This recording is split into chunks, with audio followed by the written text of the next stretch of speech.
N'enviez personne. Attendez votre saison.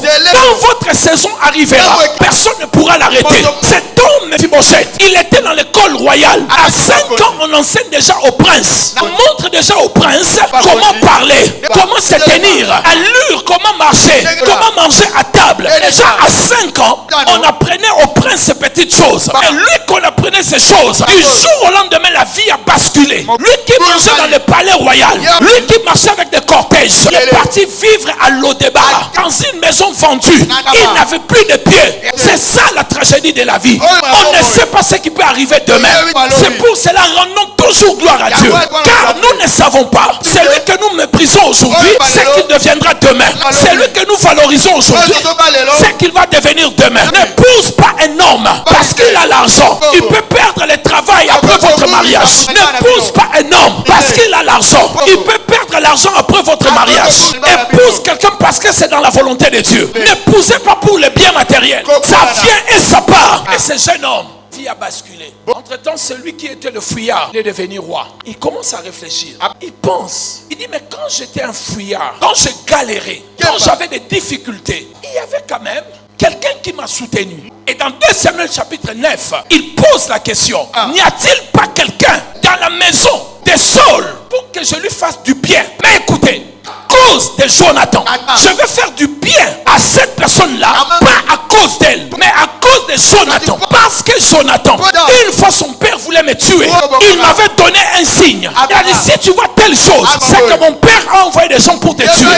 Jonathan, il m'avait dit, tu seras roi. Mon père le sait aussi. Jonathan avait traité une alliance avec moi. Il m'avait dit, quand tu deviendras roi, use de bonté sur moi et ma maison. Et David, quand il est devenu roi, il a pris des femmes, il a mangé, il s'est joui de la vie, mais la mémoire s'est réveillée. Je prie dans le nom de Jésus, les gens que tu as fait du bien, et leur mémoire se réveille. Que Dieu réveille les mémoires de toutes les personnes que vous avez fait du bien.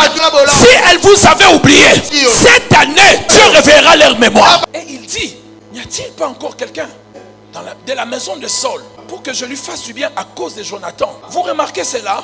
Y a-t-il dans votre mémoire quelqu'un qui est la cause de ce que vous êtes devenu aujourd'hui, mais vous l'avez oublié? Parce que quand vous réfléchissez au plus dans votre passé, dans les années-lumière, est-ce que tu peux voir dans ta mémoire quelqu'un qui t'a aidé à devenir ce que tu es aujourd'hui et tu l'as jeté dans les oubliettes? L'ingratitude n'est pas une bonne chose.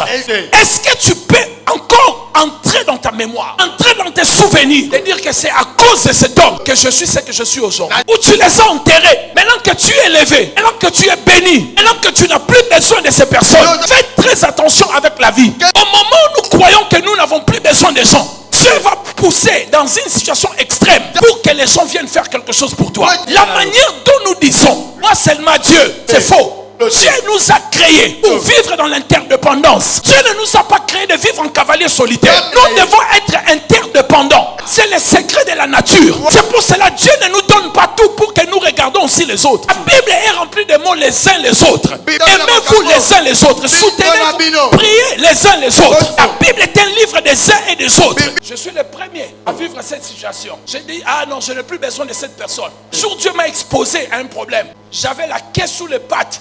Tu deviens comme ça humble pour demander encore la faveur. Faites très attention. Ne fermez pas les portes en disant que je n'ai plus besoin de ces choses ou de ces personnes. David a dit, il n'y a plus personne. Parce que David avait encore besoin des gens de la maison de Saul. Mais les souvenirs étaient dans la tête de David. Si j'ai survécu de la mort, je suis devenu ce que je suis quand on fait quelque chose. Il y a des gens qui ne font rien même pour leurs parents, qui vous ont mis au monde. Les gens qui ont payé vos études, vous les avez tous oubliés. Comment voulez-vous que Dieu vous donne encore quelque chose? Parce que vous avez déjà oublié ceux qui vous ont aidé. Alléluia. Quelqu'un me dit amen bien.